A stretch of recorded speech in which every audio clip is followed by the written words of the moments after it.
my perspective on my support network has changed out a lot. Uh, I actually had to realize that there were people there for me.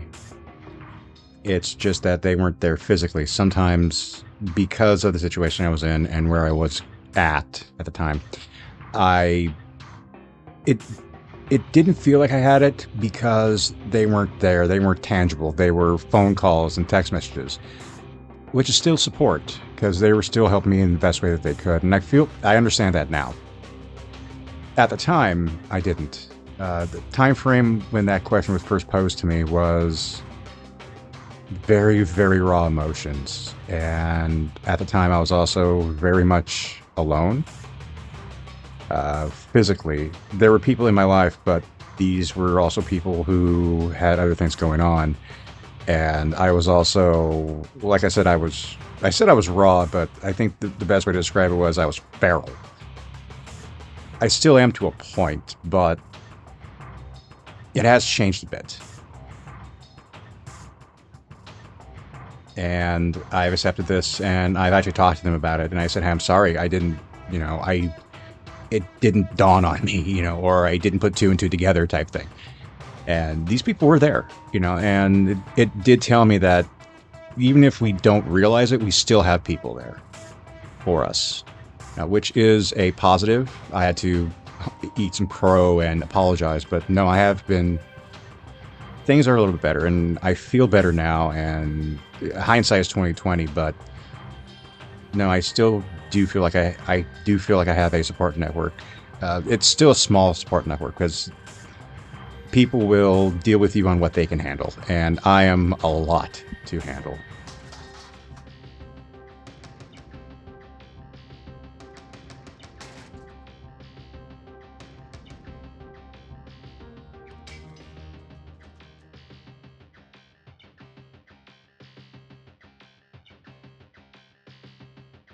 As far as me mending relationships, that's hard. Like I said earlier, I had to eat some humble pie about a few things.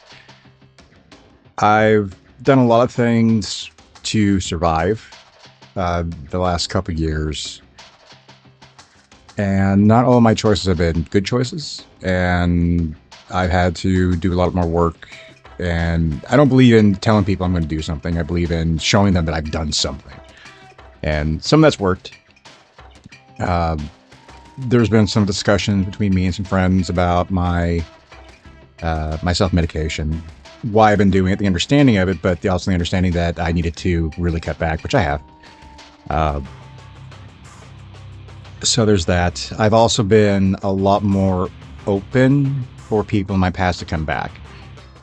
6 months ago, if an ex would have called me, I would have immediately hung up because I knew that they just wanted something from me. But they called me last month, and we talked one more time since then. Actual friendly conversations, which is kind of nice. And the friendship's back. I no longer feel like I had to put a wall up with people from my past. But that's not saying that I'm seeking these people out anymore. I'm very much if you want me in your life, you need to come find me. Otherwise, I'm just gonna be happy in my little cave, drinking my micro beers and going to work, playing my video games and my music and learning about odd bits of gaming lore. I don't need these people in my life, as far as I think. Reality could be completely different.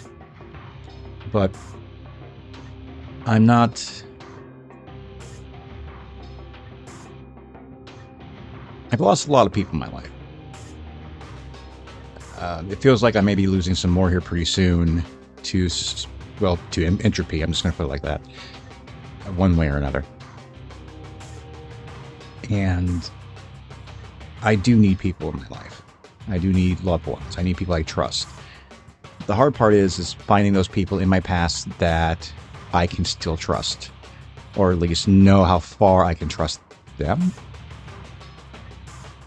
I'm not sure how they feel about me or if they trust me or not, but that's a them problem. Me trusting them is a me that is my problem. So yeah, I mean, at the end of the day, I don't want to be lonely. I enjoy my solitude, but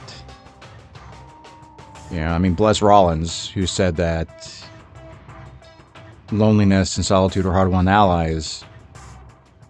I need more than that, as any human being does.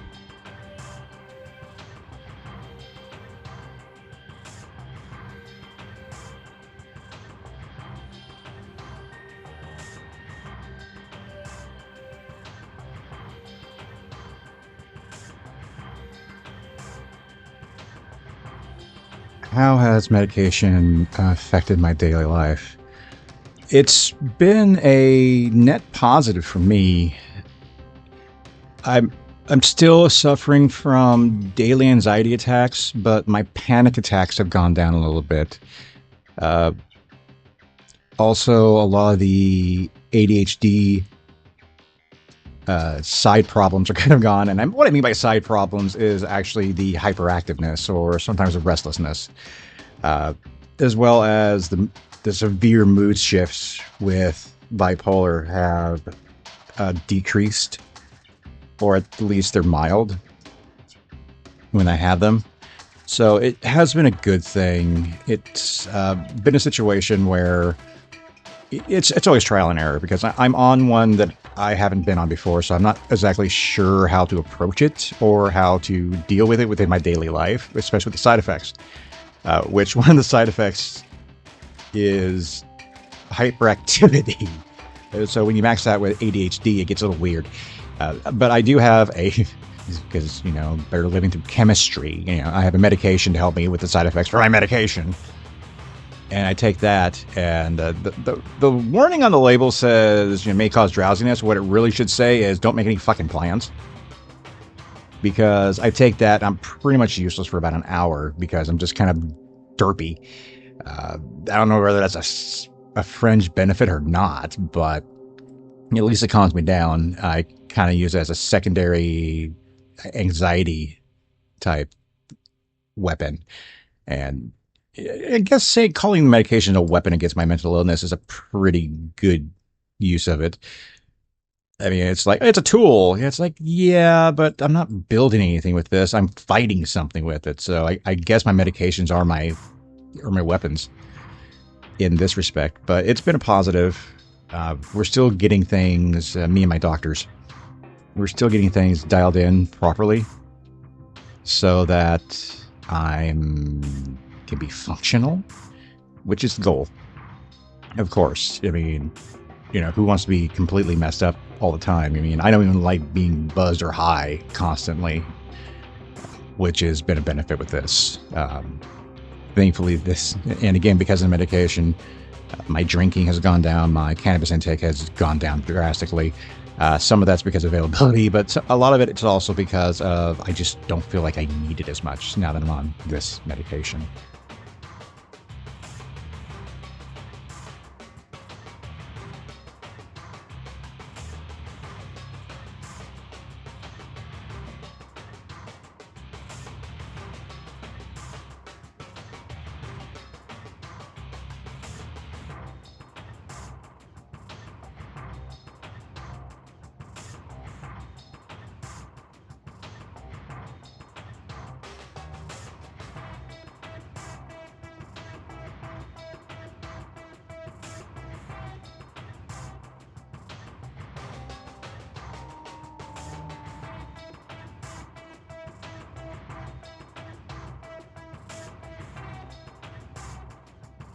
The strategies that I have been implementing to reduce my reliance on self-medication really has just been my medication.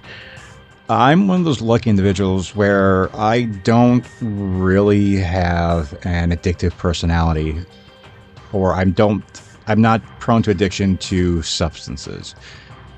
That's not to say that I don't have some vices or some type of, I wouldn't say call them addictions, more like disorders.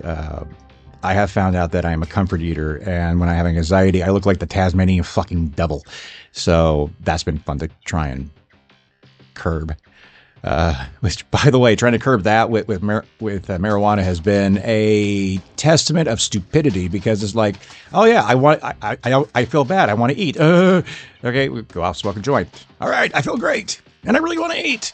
Kind of defeats the purpose, but everything else, because of the medication I'm on, I have to decrease my drinking, because the interactions, I have to time my drinking right with my medications. You know, there's one of those things where I probably shouldn't have a beer with a nighttime med that makes me drowsy.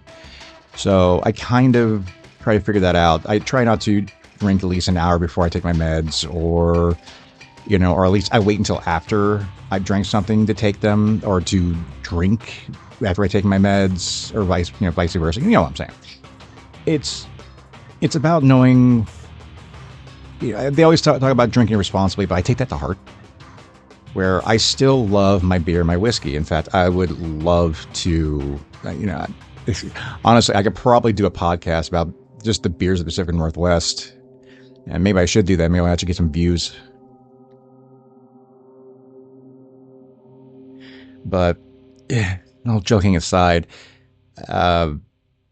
that's pretty much my entire strategy, is just, I've told myself I need to cut back. And now that I have things that are allowing me to calm down, that are allowing me to feel better, that are at least combating the aspects that I've been trying to drink away or smoke away, it makes it a lot easier. You know, and this is something else I would like people to understand, is that we all go through things, you know, and there's a time and a place for everything.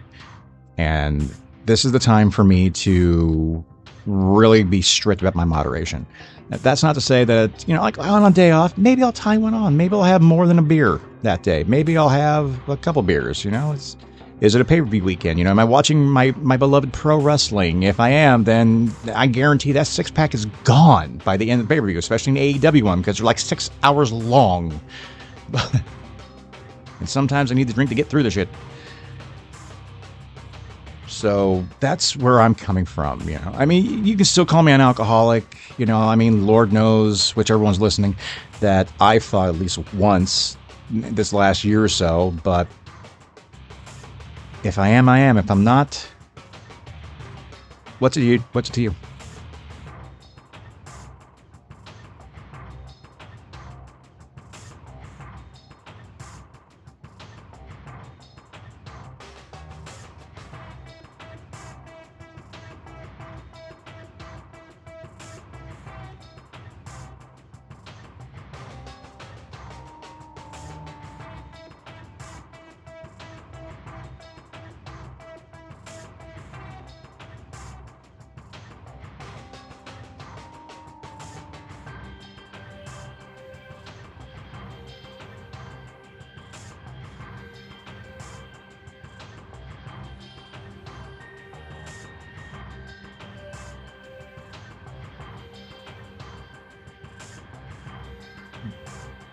How often do I experience panic attacks and anxiety attacks since I've been on medication? I still experience them pretty much daily, to be honest. The anxiety attacks are daily. The panic attacks, thankfully, are not. And that's kind of a testament to my medication, because the anxiety attacks are just going to happen. I do have medications I take when I start feeling one coming on, which I just took one not too long before I hit record here. It's, yeah.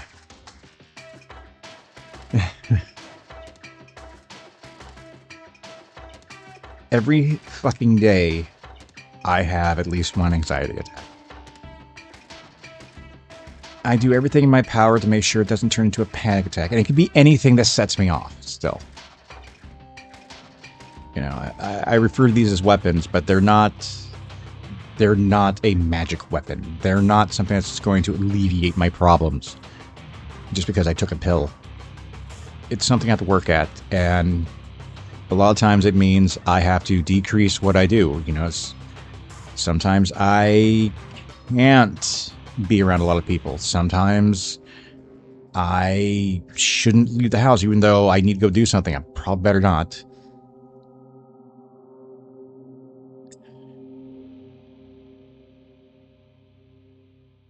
It's still really hard to talk about because I had one at work, and or I had another one at work. I had like 3 or 4 of them at work now I think about it. But it's embarrassing. It's so embarrassing. Because I go into fight or flight, and I'm waiting for the day that I have one and someone calls the cops and I get shot, honestly. I mean, I'm not trying to be hyperbolic about it, but that's a fear, I'm because of who and what I am. And, if I'm in a rage, shit, I am target number one. And that is real. That's a real concern for me. Because no one is going to look at me and think this person is in crisis, they need help. They're going to look at me and go, this is a monster, we need to put him down. And that's the way it's always been. That's the way I've always felt. Everyone was always afraid of me just because of how I looked, because I was bigger than them, or some societal stereotype. And they still do it. I mean, the AP lead at my store that I work at, man, this guy, he took one look at me and immediately said criminal. And he does that with everyone. Do I think that if he sees me having a panic attack, he's going to treat it? No. No, he's not going to treat me like someone in crisis. He will. I guarantee he'll call the cops. He'll do everything to get me fired. Maybe that's paranoia. I don't know. But that's when you lose jobs because of mental illness. I mean, even saying that you're taking medication for mental illness gets you on a short list.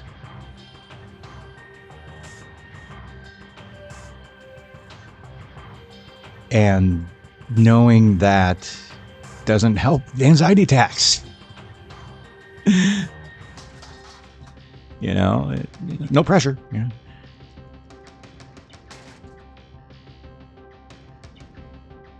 There was a time that the anxiety attacks and panic attacks were very, very rare.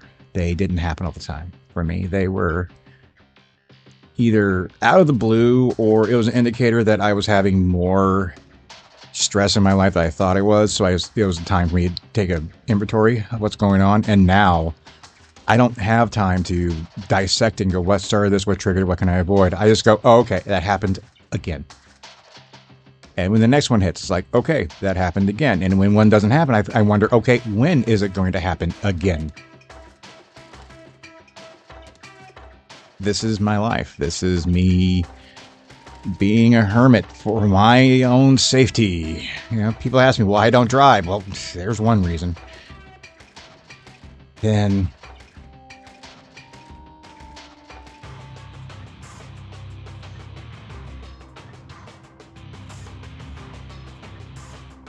I know I am not a weak person. I am too strong-willed to have survived what I have survived if I was weak.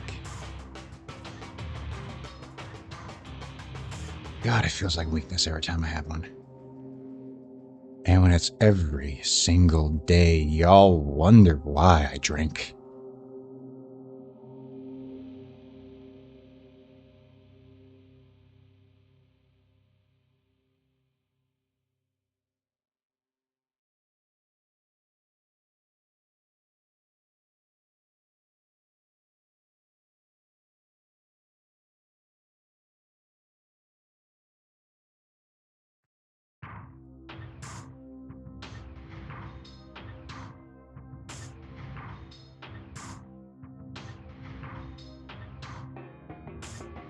Have the hallucinations change in frequency or shape? A little bit. I don't have those conversations with people who aren't there as much as I used to. It happens ever so often, especially when especially during like an anxiety or a panic attack, and that's when my brain just becomes a free for all, anyways. Uh,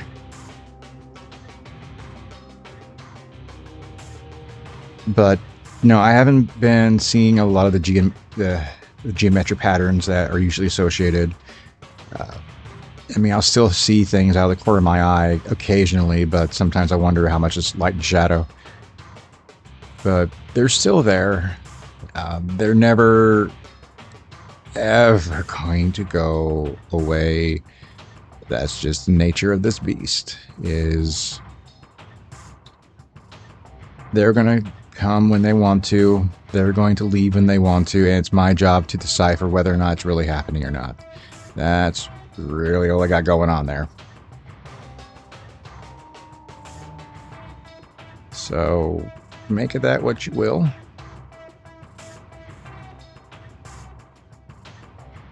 And let me just say, if you...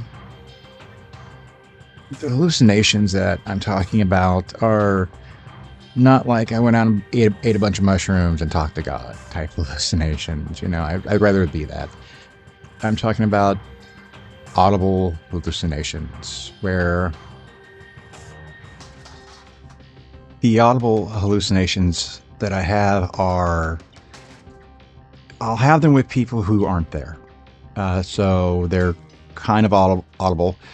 And then it's, like I said, it's like being in a daydream from hell. And there are times I'll act them out, you know, and it's kind of hard to talk about, because when you talk about having hallucinations, immediately, again, you're considered a danger. So there's nothing I can do with what I have that isn't considered dangerous. I am a danger to society and myself. I am 51 motherfucking 50.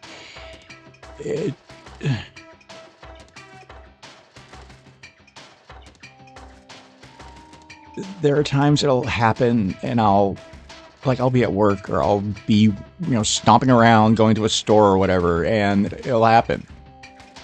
And I had to catch myself acting these things out. Unless you've experienced these, there's no way for me to explain properly what it feels like to have your reality shaken up like that. To be so confused as act, because you're sitting there and sometimes you wonder, where is this person? What's going on? What happened? What did I do? That's always a fear. That's one of my biggest fears, is how did I act this out? It's, worst case scenario, oh God, did someone see me doing something crazy? Did they think I'm on drugs? Or, are you on drugs, sir? No, I am not. That's the problem. Do you have any? Thank you, Mr. Officer. I'll take two from the back office. It's just, they're unpleasant, to put it mildly. They are disruptive. They are heartbreaking. They are infuriating. They are scary. They are non-stop. And even on the medications that I'm on, I still get them. Frequent or infrequent, it's hard to tell, because sometimes I'm just going to be regal and say there are just some times I don't know which reality I'm living in.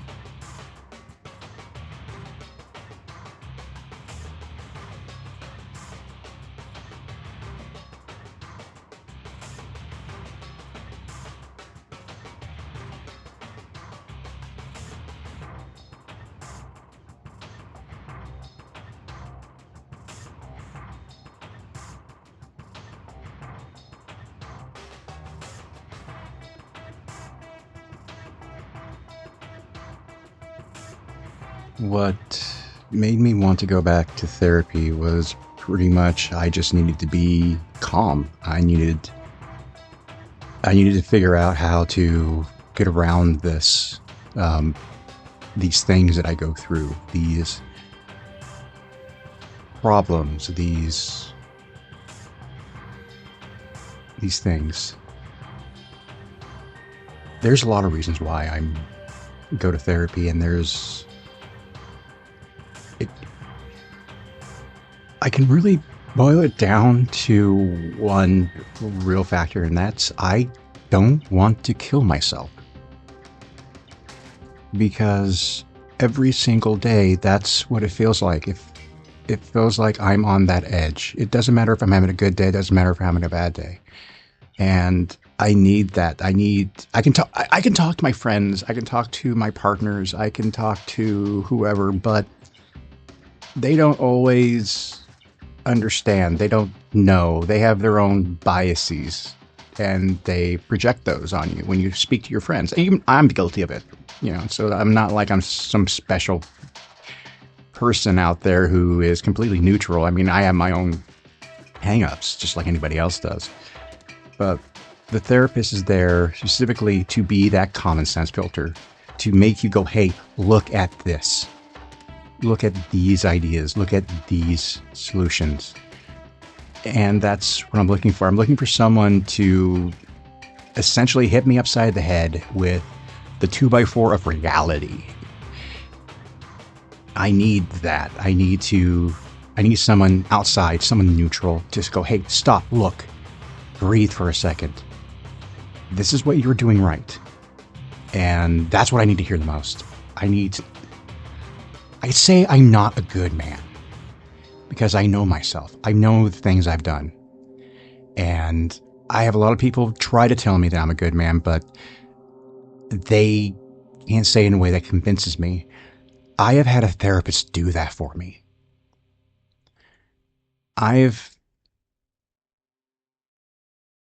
Therapy is not easy, as many of you know. And if therapy is easy, your therapist probably isn't doing their job too well, I guess, because they're not hitting you upside the head with reality, but presenting it in a way that you can figure it out, then why are you going? But again, that's my biases, that's my perceptions, and, they're about as valid as anybody else's, I guess. But for me, I need that. I need someone to say, hey, look, you're not this horrible monster that people have made you out to be. You're not this tyrant. You're not a bad guy. You're just a guy. You're just a person. You're just someone dealing with 40 years of trauma that's been nonstop, and you've done what you needed to survive. And I had a therapist say that, and I busted out crying because no one presented it to me in a way that I could believe until that moment. And that's why I go. That's why I have to go.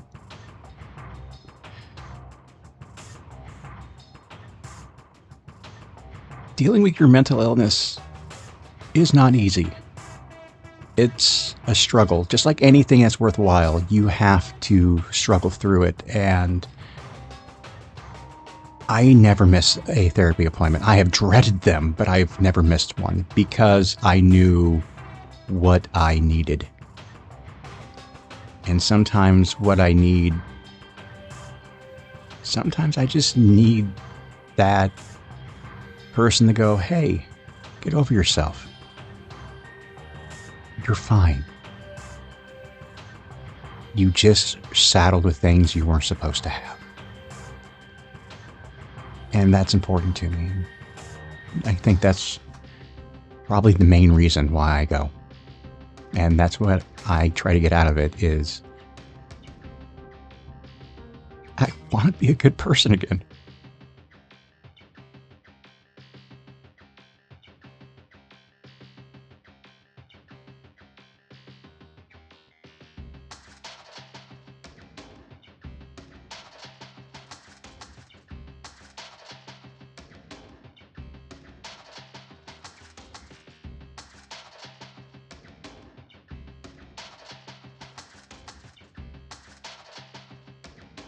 How I balance my mental and physical health is I take walks, I do yoga.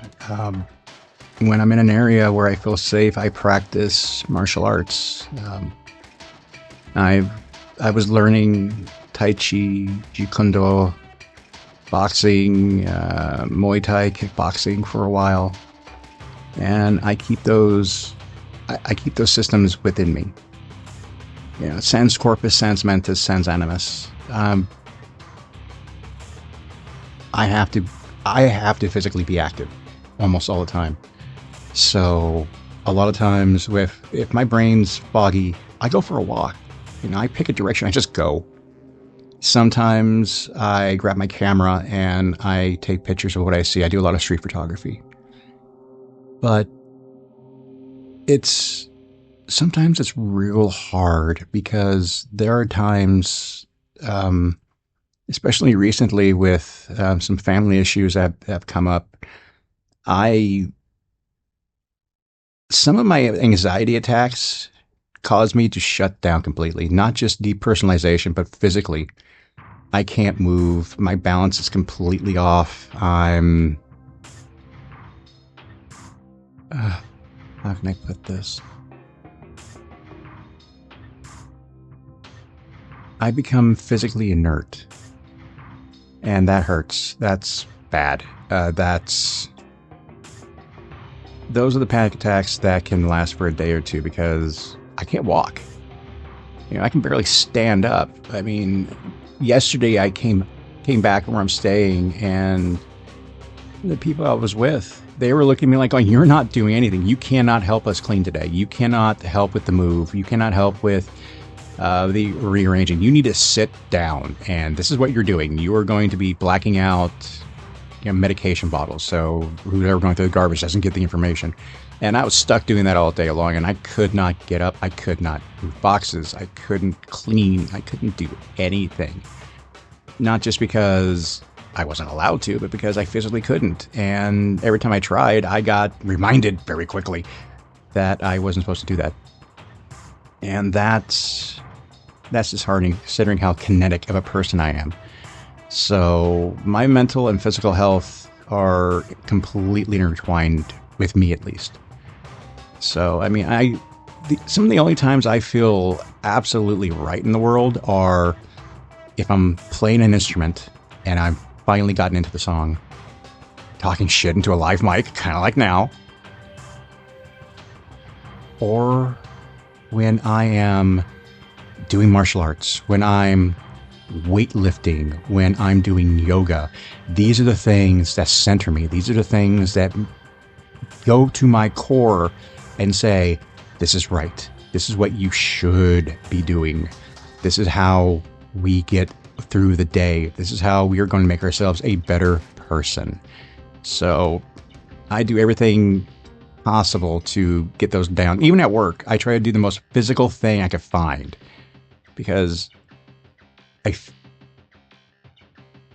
think I just realized that I define myself through my work, which also may be one of the reasons why I'm a workaholic or a recovering workaholic, is that it's the only time I feel right is when I am destroying myself, you know, either in the gym or throwing freight in a truck or moving boxes or cleaning or doing something. That's the only time I feel right, is when I'm doing physical activities. You know, even playing music for me is physical because I don't keep time just by, you know, tapping my foot or, you know, bobbing my head. I'm moving. You know, the music hits me and I go in with it. And there are times after a practice session, if I'm on my bass and I'm going at it, especially if I have my headphones on with all of my gear blasting out, I'm dripping sweat by the time I'm done. And I feel like I've accomplished something. I feel right. I feel centered. I feel one with the fucking universe, however you want to put it. So, yeah, I think those things are completely linked, and I had to be careful because I will destroy myself. I will overwork myself. I will lift until injury. I will do yoga until my legs don't work anymore, or I'll put it above everything else. So I have to be careful too.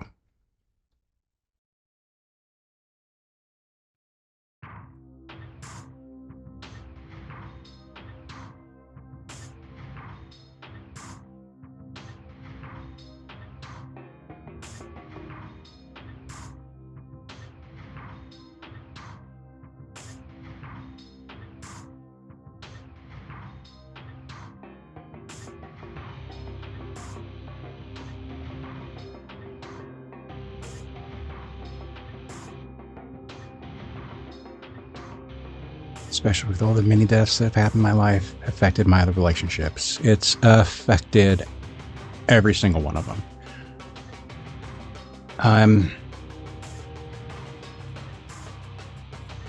Most of the deaths just happened randomly, and I wasn't around, so I had to hear about it after the fact. The one death that I was there for was my grandmother. And my grandmother and I had a very complicated relationship. And I'm going to leave it at that. But I was the one who discovered the body. And I had gotten off work. I went to go check on her, do a brief change, as care providers do. I had asked my cousin who was there to help me because she is a CNA, and doing a bed check is easier with two people. And I walked in, and I knew instantly, and I told my cousin to stay in the living room. And when I walked in, rigor was starting to take, and there was blood on her shirt. She had thrown up. And I did the vitals, I did the checks. And then I had to come out and tell my uncle to make the phone call. And right now in the situation I'm in, I'm staying with friends. I'm helping a friend whose health has taken a severe nosedive. To the point where we have a realization that happened in the last few days that we either have a few years with him left or a few weeks, and it's kind of touch and go depending on what his body wants to do. And knowing his family history and how his father and his grandfather went is eerily similar to where he is right now. So every morning I would wake up and I'd come in and check on him, and I would just replay that scene with my grandmother in my head every fucking morning, without fail. I expect to walk in on someone or hearing about someone's death almost every day now, because I have gotten so many of them in the last 2 years. Last 3, honestly.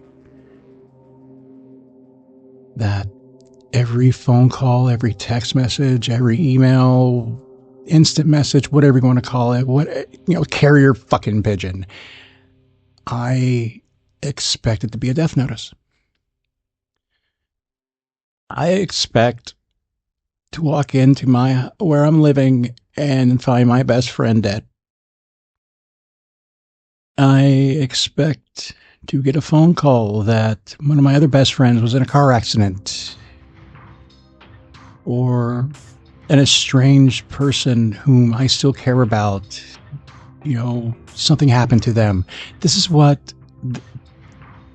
the grief has affected every aspect of my life. I say I still haven't cried for anyone yet, for various reasons. But I think part of that is I'm not ready yet. There's still more again. I want to get it all done and out right now. All 12 people that died, in rapid fire succession. There's room for more, right? Come on, bring it to me. Come on, let's go. Let's get this over with. Let's get all of it done so I can move on. I can't move on if you keep throwing it at me.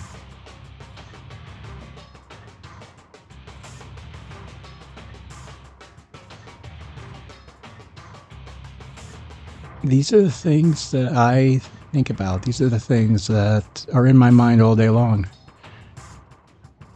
No matter what I'm doing, if I'm at work, if I'm making a fucking sandwich, if I'm sleeping, if I'm having a good time, if I'm laying in bed with a lover, these are the things going through my mind. It is ever constant. It is never going away. It will always be here. And I don't know if there's a way to get rid of that. I don't know if I want to get rid of it.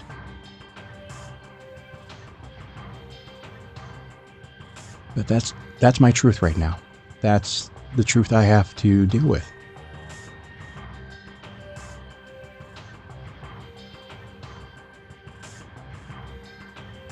This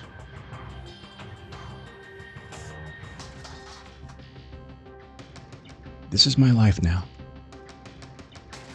And this is how I'm finding a way to get around it and through it.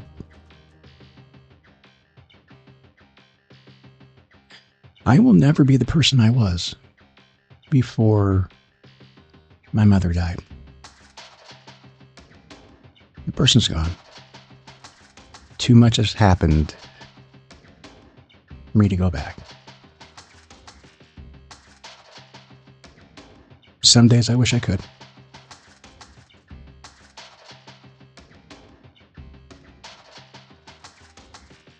But this is my reality. And I gotta do something with it.